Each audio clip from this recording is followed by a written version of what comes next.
We have two functions here, x1 and x2. And then you are asked to find and sketch yt. If you just say find, if you know the analytical expression, then you can compute it analytically. If you say just sketch, you can just use the sketch. But here the focus more is on the sketching. So, we know that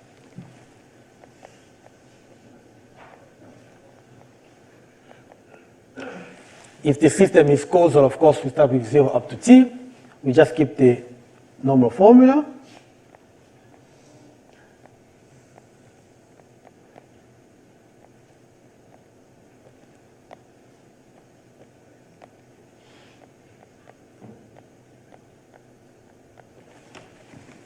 This is the definition of the convolution.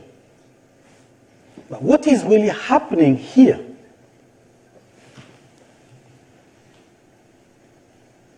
T minus tau. That means when you have your function xt and x1 and xt, the first thing to do is to replace the time by the independent variable tau, because the integration is done over tau. Luckily enough, we can just say x1 t is equal to x1 tau. We just replace t by tau. The same way, x2t is the same as x2 tau. So what's the point of changing it? The next step is now the most critical one. If you remember the time properties of different signals, we could shift them, we could time inverse, we could scale them. Here we have both the inverse in time, because now instead of tau, we have minus tau. So we need first to find the representation of the second function, which is the inverse in time. So the figure of x2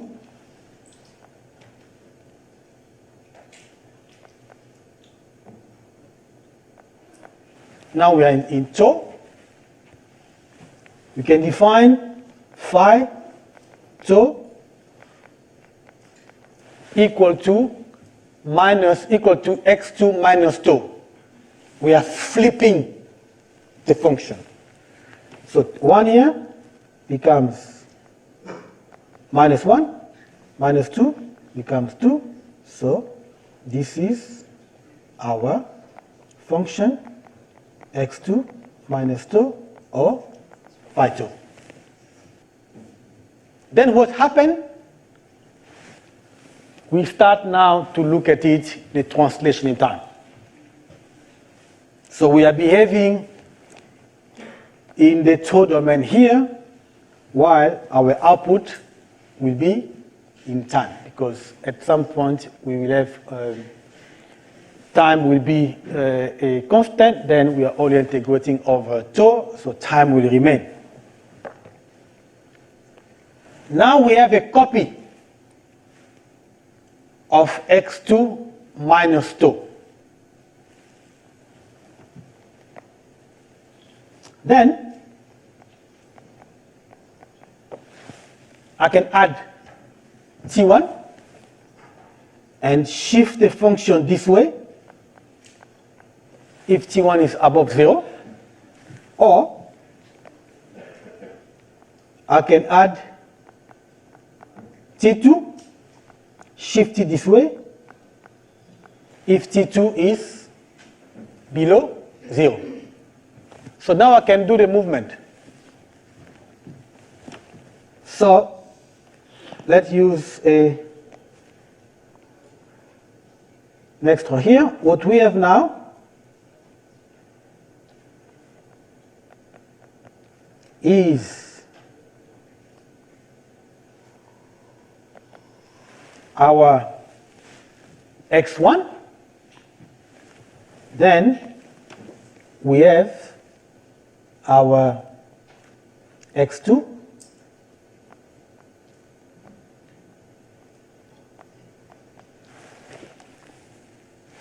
this is how they're overlapping. This is the initial position of x2, or x2, x minus 2, or we call it phi 2. Now I want to move the red line back and forth. I can do time that is lower this way, or plus the other way.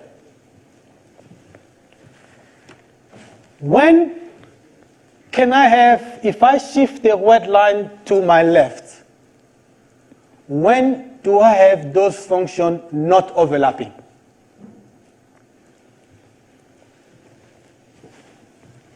This is when, this is our output, see? So we have 1 here, 0, minus 1, okay? If I move 1, minus 1, minus 2, minus 3, minus 4, my red function is there. So the first output I will get is when I've moved my function to minus 4.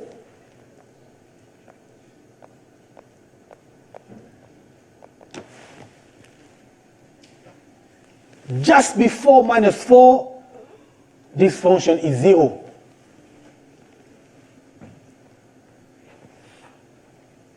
Just before minus 4. Do we agree? Because they're not overlapping. So one is coming just there. If you multiply them, it's 0. Because the red one will be 0 after minus 2. Then the blue one will be 1. 0 times 1 is 0. But then they start overlapping. When do we have the full overlap? We have the full overlap when our red function, now it's in black, is here. That's the full overlap. What does it mean? It means that we shift our function one time, minus 1. At minus 1, we will get the full response. What will be that response? What do we have here? 1, 2, 3, which is one side, times 1 is the area of our rectangular, which means 3. This will be the full response of our convolution. Then what happened in between? Then we can make a new one. We have our x1. Now x2 start to overlap with x1. We start shifting now to the right, slowly. And then we get something, it goes up, up, up, because we multiply with sum. And the area is becoming bigger and bigger until we cover the full x2, where we have 3. What happened here now is that when you square those two, you have an input that is increasing linearly up to your maximum response, which is 3. Then what happened after that? After we've covered the entire, with the black here, if we continue, what will happen is that we have the same area that is being covered all over, then the response stays steady.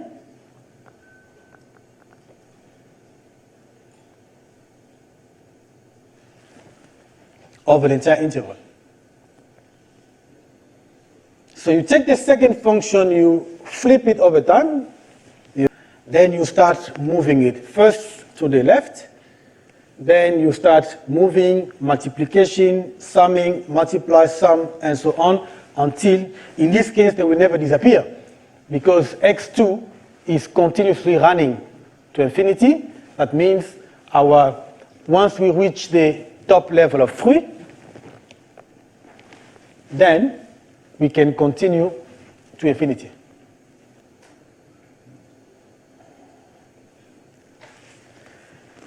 If you had now to solve this one analytically,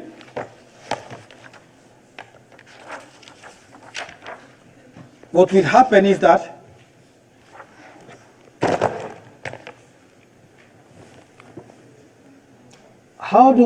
can we find a description of x1? x12. So x12 is a step function. Do we agree? x1 is a step function. But this step function is shifted. By how much? Yeah. By 2.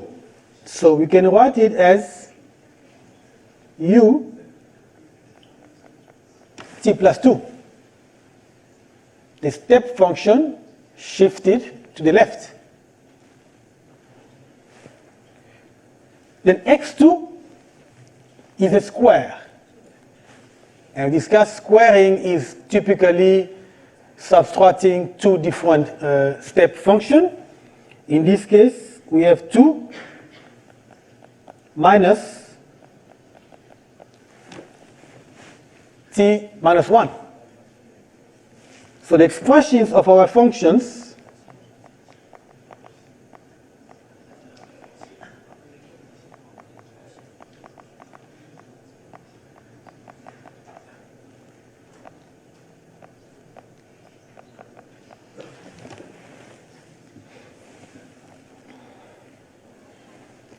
then what happened to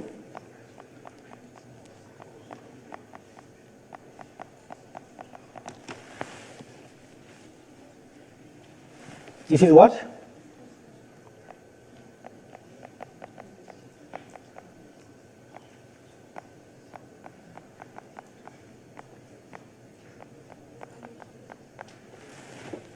Do we agree?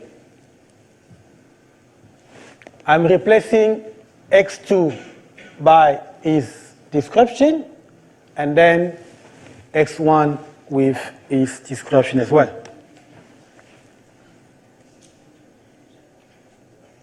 Do we agree? Yeah. So, what happens if you do the convolution of 2 unit steps? What happened? In your table 2.1, unit step t convolved by unit step t gives you t unit step. Gives you a ramp function.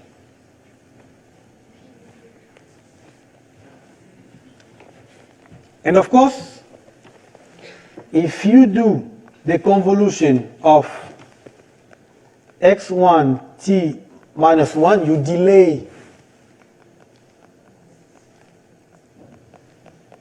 both function is the same as delaying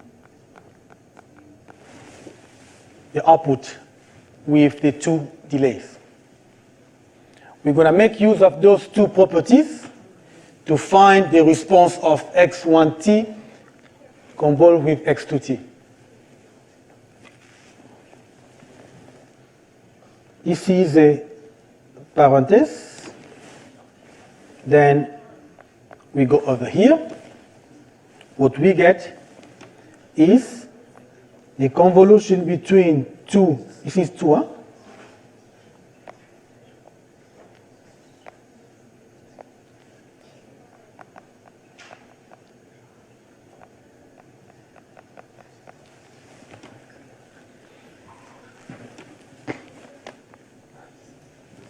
Is equal, instead of t, we have t plus 4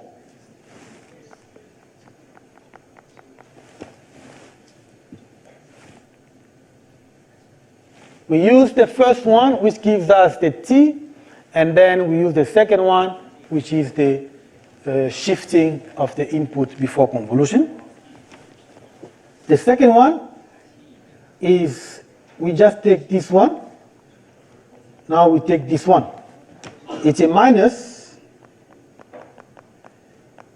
convolve with, which is the same. We take t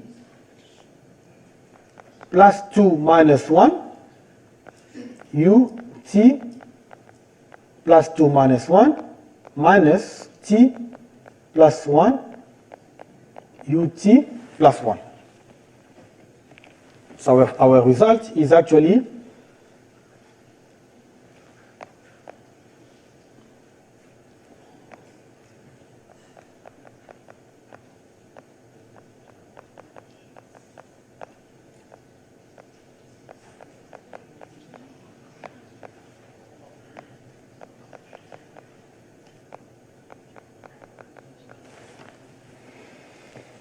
so, oh, I should have a space, one more space. Okay, that's fine. What happens now? If you have those two functions, how do you represent it? Graphically. We have t plus 4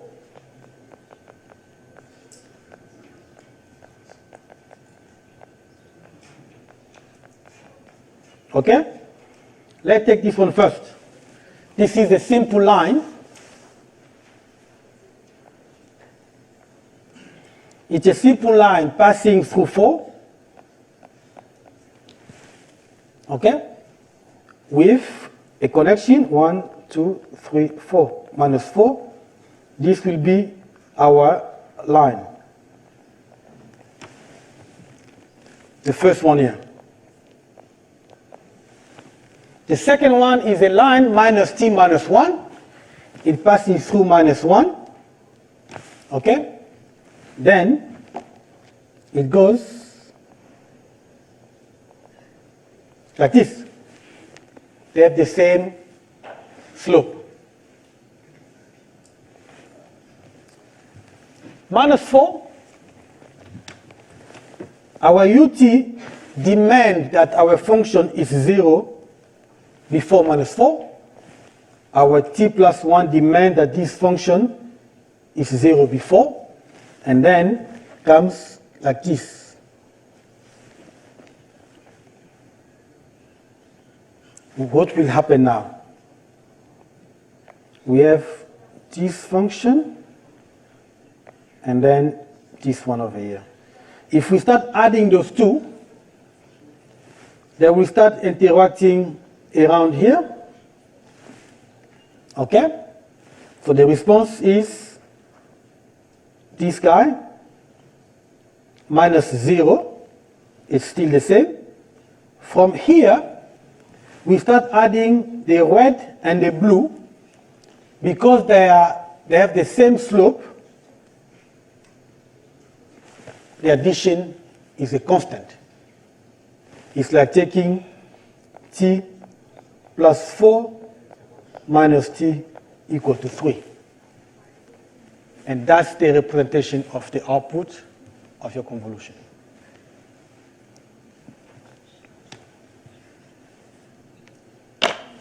Questions?